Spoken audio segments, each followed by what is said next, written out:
Salut tout le monde, comment allez-vous? Moi ça va plutôt bien. Aujourd'hui on se retrouve pour une nouvelle vidéo pour l'histoire d'Ateyaba, anciennement Joke. Bref, de son vrai nom, Gilles Ateyaba Kofi Seller. Eh bien c'est tout simplement un rappeur qui est, pour de nombreux rappeurs aujourd'hui, le daron d'une toute nouvelle génération qui aujourd'hui est là tout simplement. C'est le daron de nombreux rappeurs qui aujourd'hui vous écoutez, voilà. Et donc, eh bien, il est né le 27 octobre 1989 à Narbonne, dans l'Aude. Et c'est un rappeur français d'origine originaire tout simplement de Montpellier. Donc voilà, bref, après la sortie de l'EP de Kyoto, donc le 26 novembre 2012, et un concert complet à la Maroquinerie de Paris en décembre, tout simplement, et bien elle est considérée en 2012 comme étant un talent prometteur du rap français. En janvier 2015, il publie un EP intitulé DeLorean Music, enfin tout simplement le 27 mars 2017, à l'occasion de la Air Max D pour la Air Vapor Max. Il sort un extrait de son futur album Ultraviolet nommé Vision, en collaboration avec Nike. Il annonce initialement cet album pour novembre 2007, avant de reporter sa sortie de multiples reprises d'Ultraviolet, qui n'est toujours pas disponible aussi aujourd'hui. Donc voilà, bref, on va apprendre l'histoire d'Ateyaba, l'homme qui n'a jamais sorti sûrement l'un des albums qui aurait dû être un classique en 2017-2018, et tout simplement qui est l'un des darons, encore une fois, d'une nouvelle génération de rappeurs. Bref, donc Ateyaba, né d'une mère togolaise et d'un père d'origine espagnole, eh bien, il est né à Narbonne, puis s'installe avec sa mère à Montpellier. Il écoute dès son plus jeune âge du rap. Par esprit de contradiction, il est influencé par le Secteur A ou Chronique 2001 de Dr Dre. Donc voilà, je pense clairement qu'il y a fortement moyen que vous connaissez. Dr Dre, c'est un classique pour Chronique, voilà, et 2001, même chose. Donc voilà, et Secteur A, vraiment, c'est vraiment un des énormes rappeurs. Voilà, bref, il y a vraiment un truc à aller checker aussi à Secteur A, n'hésitez pas à y checker. Adolescent, eh bien, il commence à publier des titres sur MySpace, ce qui, c'est là que Tequila Tex, groupe TTC, le repère. Donc MySpace, c'était vraiment le truc où tout le monde à l'époque allait, voilà, c'était vraiment le repère des anciens. Donc voilà, tout ce qui est Skyrock, MySpace, etc., c'était vraiment l'ancienne génération de réseaux sociaux tout simplement. Et donc il lui propose d'intégrer Stunt, division rap du label Institube, et le fait venir sur Paris pour enregistrer quelques morceaux. Son premier street album, Prêt pour l'argent, sort dès août 2009, et il décide ensuite de quitter Institube. Bref, sans maison de disque, eh bien, Joke à l'époque décide en 2011 d'offrir au public l'EP Prêt pour l'argent 1.5. Le label Golden Ace Music vient le chercher. Je vois bien que les anciens, du fait que je sois Golden Ace, ils écoutent mes trucs et ils les valident pour de vrai. C'est après la sortie du titre MTP Anthem, Hymne à sa ville de Montpellier, extrait de sa compilation Why Might ETV One, et bien le 18 juin 2012, Golden Age Music, et bien qui sera l'élément déclencheur de sa notoriété dans le paysage rap français. Bref, après la sortie de l'EP Kyoto, le 26 novembre 2011, et un concert complet à la Maroquinerie de Paris, et bien en décembre il est considéré en 2012 comme étant un talent prometteur du rap français, ce qui lui permettra d'être repéré et signé chez Def Jam France Universal Music, et son deuxième EP Tokyo sortira par contre toujours en indépendant avec GoldenEye Music. Bref, on va revenir un petit peu sur l'EP Kyoto, puisque c'est les seuls projets donc en tant que EP, projet, etc., donc qui sont totalement disponibles sur Spotify, etc., puisque on retrouve pas les autres projets tout simplement sur Spotify. Alors pour Kyoto, tout simplement, donc son tout premier projet réel, on va dire tout simplement, c'est sorti en 2012, il comporte 11 titres, il fait 41 minutes. Bref, on retrouve des titres tels que Crystal, on retrouve des titres tels que MTP Anthem, on retrouve Kyoto, Scorpion Remix, on retrouve tout simplement Fin de journée, on retrouve tout simplement Scorpion non remixé. Bref, pour le Scorpion remix, on retrouve un featuring avec McTyre et Niro. Pour BBG, on retrouve tout simplement MSTR, FKNG THMS, ouais voilà, bref c'est un drôle de featuring, on va pas se mentir là-dessus. Et alors pour journée, on retrouve comme featuring Ayo Marie. Bref, donc voilà, c'est déjà un très très bon projet, on va pas se mentir là-dessus. Personnellement je conseille vraiment d'aller checker. Et pour Tokyo, on retrouve tout simplement donc à ce moment-là eh bien un projet de 11 titres qui est fait 40 minutes. Donc ça se complète vraiment avec Kyoto, Tokyo, c'est vraiment pas mal. Donc voilà, et ça se complète vraiment. Hein. Donc voilà, c'est vraiment des projets qui se complètent vraiment. Donc on retrouve des titres tels que Tokyo Narita, on retrouve tout simplement Aurore Boreal, on retrouve 3-4, on retrouve Django, on retrouve Harajuku. Bref, pour les featuring, on retrouve Lino, franchement Lino, grand rappeur. On retrouve Starting, Max B, on retrouve Bips, on retrouve tout simplement Fast Show. Donc voilà, très très bon projet, rien à dire là-dessus, donc voilà. Mais on va pas se mentir que c'est pas vraiment là qui se fera vraiment le plus connaître avec ce projet là. Voilà, et pour ça faudra encore un petit peu attendre. Donc voilà, avec d'autres trucs qui le feront un petit peu connaître. Mais déjà ce projet là le fera quand même eh bien connaître sur certains publics, puisque déjà d'avance il y avait déjà ce côté futuristique un peu, puisque Ateyaba est tout simplement déclaré comme eh bien tout simplement être en avance sur son temps sur beaucoup de choses. Bref, son style élégant et nonchalant, bien qu'usant de termes crus, faut dire aux inrecuptibles qu'il est en avance sur le rap français. Son premier album, dont le nom est dévoilé à la fin du clip, Harajuku, se nomme Ateyaba. Il est publié quant à lui le 2 juin 2014. Courant 2022, eh bien, il teasera un nouvel album nommé La Vie en Violet, mais il avait déjà teasé un autre projet avant La Vie en Violet, Ultraviolet. Alors, pour le projet tout simplement Ateyaba, donc il sortira clairement en 2014. Voilà, donc ça a été fait. On retrouve un titre eh bien avec Pusha T, pas Pusha T, hein, Pusha T. Donc voilà, bref, on s'en fout, mais c'est pas trop grave. On retrouvera des titres donc avec Black Cart. On retrouvera un titre avec Dosé Miley, référence à Miley Cyrus, qui tournera vraiment pas mal à ce niveau-là. On retrouvera un titre tel que French Rivera avec Johnny Aiko, on retrouvera Oye Sapapaya avec Titan, et alors on retrouvera Anubis avec Bips, et on retrouvera Sphinx avec Rimka et Sedgeko. Alors pour les titres, on retrouvera Menace, Pharaon, Major en l'air, Jen Silver plutôt, New Jack City, référence au film d'ailleurs New Jack City, je conseille vraiment d'aller checker ce film là, 4 pattes, Casino, Anubis, Amistad. Bref, vraiment ce projet c'est vraiment un gros projet qui vraiment sera vraiment excellent. Moi pour ma part j'ai vraiment kiffé ce projet là. Voilà, Ateyaba est vraiment un très bon projet. Et après il nous annoncera donc un projet du nom de Ultraviolet. Ultraviolet ça sortira pas, et il sortira jamais en fait. Et ça c'est plutôt dommage, parce que Ultraviolet, eh bien en gros c'est un projet qu'on n'a jamais vu en fait, et qu'on aura malheureusement jamais le moyen de le voir. Alors bien sûr en fait, si on reprend certains titres eh bien de tout ce qu'il nous a sorti, parce que il nous a sorti tout simplement pas mal de titres etc, donc les uns après les autres, donc au fur et à mesure du temps, eh bien on peut tout simplement les fusionner pour en faire un projet. Donc voilà, je peux juste donner quelques exemples tels que Vision, Caramello, bref on a eu Playa par 2, Rock With You, qui a eu d'ailleurs le droit à un clip, MMM, Money Making Mitch qui est vraiment excellent, Moonwalk qui est vraiment excellent. Bref, mis à part ça, eh bien en gros on n'a pas eu Ultraviolet. En 2015 on aura tout simplement quand même DeLorean Music, donc c'est un EP de 5 titres. Voilà, on retrouvera donc DeLorean Music, billet de 1€, Grisbis, on retrouvera Amidala, et 2014 à l'infini.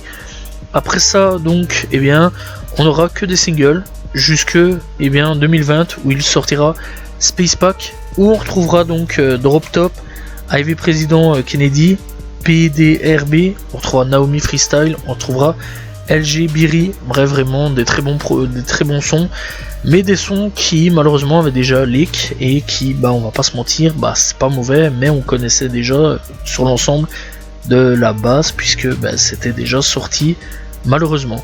Bref, On aura quand même un petit projet en 2021, donc ça s'appelle Infinite.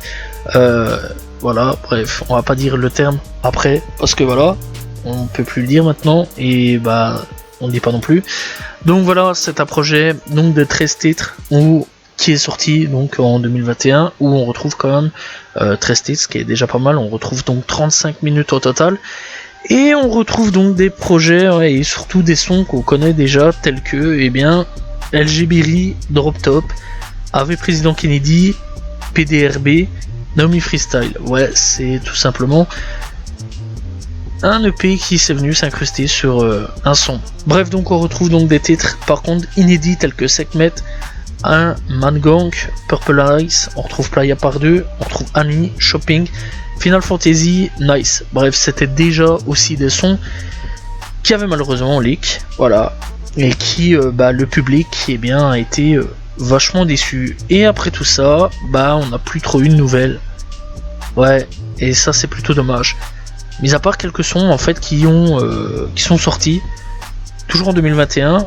Donc voilà. Donc en 2021. On a eu un titre du nom de Solitaire en featuring avec Sababy, très bon rappeur soit dit en passant.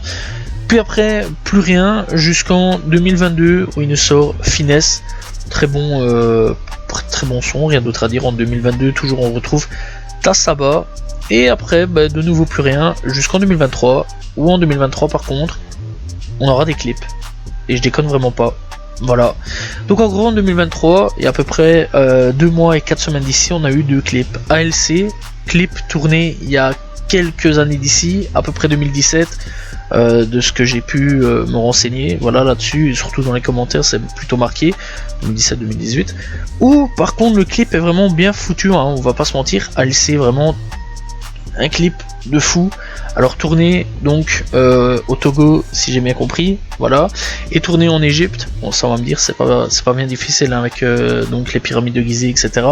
Donc voilà, et franchement c'est plutôt cool, c'est vraiment un très beau clip, un clip que j'ai vraiment bien kiffé, et depuis 2 mois franchement je vais pas vous mentir que je le mets vraiment bien à fond, parce que c'est vraiment un truc que j'ai bien kiffé. Donc voilà, et donc Playa par 2 qui lui aussi a été tourné à peu près dans la même période. Donc voilà, et est-ce que ça annonce pas quelque part un retour de Ateyaba? Alors il faut savoir aussi que assez récemment il a fait un featuring assez intéressant, donc Finish Him avec Zola, donc pour l'album de Zola. Donc voilà, bref, donc Zola dernièrement a sorti un nouveau projet du nom de Diamant du Bled, et sur Diamant du Bled on peut retrouver tout simplement Ateyaba sur le dernier titre, donc le 16e titre du nom de Finish Him, qui est vraiment pas si mauvais que ça. Voilà, bref, il y a beaucoup de gens qui ont un peu taclé le truc à ce niveau là. Donc voilà, mais sinon dans l'ensemble, voilà, on le retrouvait plus vraiment sur beaucoup de choses en fait. Bref, il faut savoir quand même que mis à part ça, il a quand même été invité sur pas mal de projets aussi, hein. Donc voilà, on le retrouve donc sur Imani de Dinos, voilà, on peut le retrouver donc sur Beu et Liqueur avec Ateyaba, sorti en 2018. Voilà, mis à part ça, on le retrouve aussi sur l'album de Ikazboy, toujours en 2018, donc avec Ganja, avec tout simplement 13 blocs et Ikazboy. Voilà, c'est le 2e titre du projet. Donc voilà, mais sinon dans l'ensemble, c'est pas un rappeur qui se mélange énormément à ce niveau-là. Voilà, on l'a pas vraiment retrouvé sur beaucoup de projets. Voilà, d'ailleurs apparemment Diamant du Bled, donc Finish Him, devait pas vraiment sortir initialement. Donc voilà, et clairement ce ressoudain, on va dire 3 projets, enfin 3 sons qui sortent un petit peu comme ça. Est-ce qu'on n'aurait pas enfin le fameux La Vie en Violet? Alors 2022 ça a été teasé, on est en 2023, est-ce qu'on aura un album cette année-ci? C'est la question que je suis un petit peu en train de me poser. Voilà, j'espère clairement qu'un jour ou l'autre on aura ce projet là. Malheureusement je sais pas du tout si un jour on aura ce projet là d'Ateyaba, et j'espère, j'ai hâte, parce que Ateyaba c'est quand même un artiste que j'écoute depuis pas mal d'années. C'est un artiste, je vais dire clairement que je kiffe vraiment bien, et c'est un artiste que j'écoute assez souvent en fait. Voilà, il n'y a pas un mois où j'écoute pas au moins un son ou deux de Ateyaba. Et franchement, même à l'heure actuelle, où il y a des sons qui sont sortis il y a 3, 4, 5, 6 ans, bah on dirait vraiment que ça a été fait en fait aujourd'hui. Parce que je le rappelle quand même qu'un titre qui est sorti il y a 2 mois d'ici et 4 semaines d'ici, ALC et Playa par 2, c'est des titres qui ont été faits entre 2016-2017, courant 2018 sur certains sons, voilà.